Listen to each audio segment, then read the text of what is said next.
Thank you for joining us. I'm joined today by my guest, the well-known industry trainer, Richard Rawlings. Richard, how are you doing? Good, thank you. Really well, really well. Post-COVID, it's great to start to see people in real life as well. Yeah, no, it has been fantastic. And there's been a number of different events where you start to see these larger than life characters. And at these events, it's interesting because you get around to talking about the state of the market. And we do know that the healthier market that we've had perhaps over the sort of last 12 to 18 months cannot be guaranteed to last. And we'd be doing ourselves and also our clients a disservice by assuming that it's going to last. During that period of time, we've seen some interesting things from estate agents, but mostly some of them have become quite lazy in terms of practicing some old discussions perhaps that we used to have, and exercising some muscles that might have atrophied in a good market. And one of those are discussions related around the pricing of properties and managing a vendor's expectations. You, Richard, are tremendously well known in terms of your background, your live recorded seminars that you've been doing, the content pieces that you've been writing for agents, and the advice that you generally have offered. This time round, you're offering to train sellers effectively. So how did this come about? Yeah, I mean, it's interesting, David. Thanks for that. I mean, so much of my training really is around how to persuade agents. A lot of it is psychology of persuasion, as well as the technical stuff of agency stuff, really. And so I don't think I'm a very good trainer, though, because so often I'll train agents to do it a certain way, and then they fail for one reason. And I said, did you do this? And they said, oh, no, I didn't. So, they're not doing necessarily what I suggest sometimes. And that's the nature of training, isn't it? You go on a training day and it's all great and everything, but then actually applying it consistently down the line is a bit harder, because a lot of agents are stuck in their ways, and so often it's about kind of being nice to people and going through your presentation, which is usually about the agent rather than about the seller.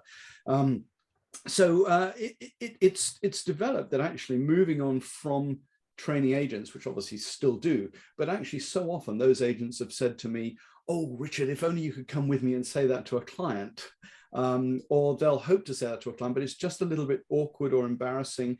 Not so much embarrassing, but they don't want to lose the instruction, obviously. So they don't want to tell the client something they don't really want to hear, which they should be doing as professionals and experts. They should be sharing that advice, but they know that if they do, that client might do a runner, they might go with the other agent. So they risk therefore taking on at the right price because they haven't given them the right advice about why they shouldn't overquote on their property. And I get all that. I've been there, done that. Of course, it can be really awkward.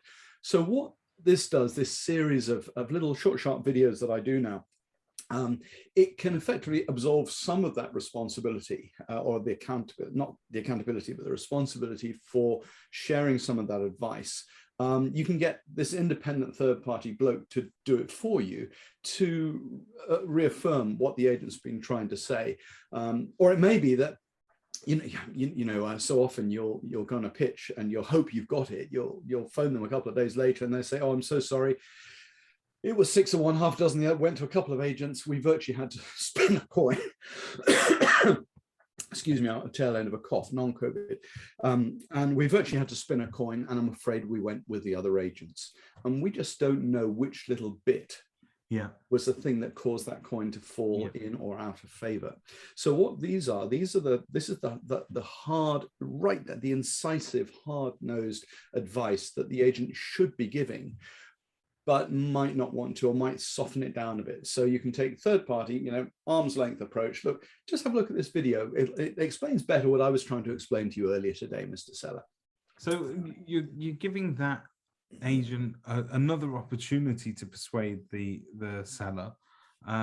It's making them seem well informed, or at least having the right resources at hand to explain a slightly different perspective on this. Do you see it sort of replacing the current pitch that an agent might give on a valuation, or is it there to sort of enhance it? How is it best used? Yeah, I don't think it's ever going to replace it. It's not intended to. It's there to support the agents, really. I mean, we know that, I mean, if they just did that, it would be kind of cheating in a way, and it wouldn't have the interpersonal connection that is required to get the instruction. And 80% of what an agent says, of course, is all about them and how they come across. But the words they actually use, the words they use is so important, and you can practice it and you can do dialogues and scripts, but then they become a little bit cardboard because they're using the same dialogues with the same people. So what they need, the agents really need to is deeply understand some of the key principles concerned and be able to very charmingly convey those, communicate those points to the client. So no, it's not going to replace what the agent does. It always used to be the ABC of sales was always be closing. I'll say always be charming, but don't forget to close. Closing is such an important thing. And it's a scary thing because we don't like asking for business, particularly British. We don't like asking for business. But once you've earned the right to it, you should be able to ask for the business. And with some of the more difficult elements of what an agent should be doing, if I can do that for them, with them, on their behalf, alongside them, then I hope it'll go, and it's proving to go quite a long way towards helping them get the instructions. So, Richard, I wanted to ask you about some of the topics that you offer, but maybe we'll give the viewers at home a better idea of the sort of thing we're talking about. You mentioned you might have a video that you wanted to share. Yeah, I mean, there are various topics. I mean, many of them are focused at why you should quote the right price. Why, if you overprice, you'll end up selling it for less than you could have achieved had you quoted the right price to begin with. Why, if you're sitting on why it's so dangerous to go stale on the market. How you should consider repricing or reducing your price or repositioning the market, as I like to call it. Traps to avoid when selling, preparing a property for sale. There's about 15 of them that are specifically tailored to the agent's precise needs. But I'm happy to show you an example of one, actually. If I can share my screen, actually. Here we go.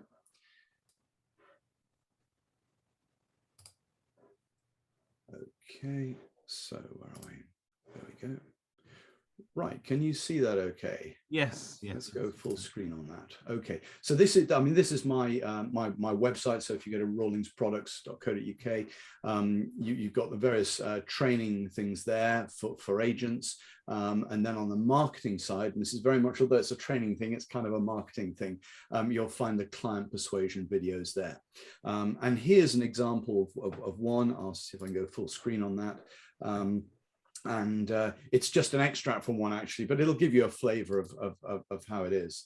7 properties here. Hopefully you can hear that sound all right. Unsaleable, and one is very saleable because all the market around it is pointing to this one being the most saleable. This is the one that will have all the buyers fighting over it. This is the one that will go over its asking price. A lot of our sales go over the asking price because they are pitched perfectly in relation to what else is available. So what you have to do is effectively win a beauty contest and a price war. If you can get both of those right, you're well on the way to selling your property for the highest price the market will pay, and you can get moving. Fantastic. So that I can see is intended then to be branded for the agent with their colors, their livery, whatever, you know. Very, very much so. Yeah, I mean, here's an example of using the buyer inquiry price range. And again, it's got the agent's colors on there. And then at the end, people who are most give you an example. So quick tip for you, just see what happens at the end here. Using the buyer inquiry range. And do we, this might sound like a silly question, but when agents are introducing these to their clients, are they best off saying that, you know, effectively you, Richard, giving that advice is just the presenter, or do they draw on your rich back, because you're an authority, let's face it, on the rights and wrongs of agency one way or another. You teach people every day how to do it best, what the best practice is. So when I go out to my clients with this, do I say, look, this isn't just advice I'm giving you, this is coming direct from, you know, one of our industry's most revered trainers. Well, it's kind of you to put it like that, David. Thank you. I mean, there are two ways of looking at it. I've got one agent who has purchased my sort of package of these, and they're actually re-recording it themselves. So they've got their man in the field, lady in the field, actually presenting it themselves. Now that's potentially dangerous. They've got to be really good presenters, really know their stuff, because if they're saying that stuff in the field with a client, then probably job done.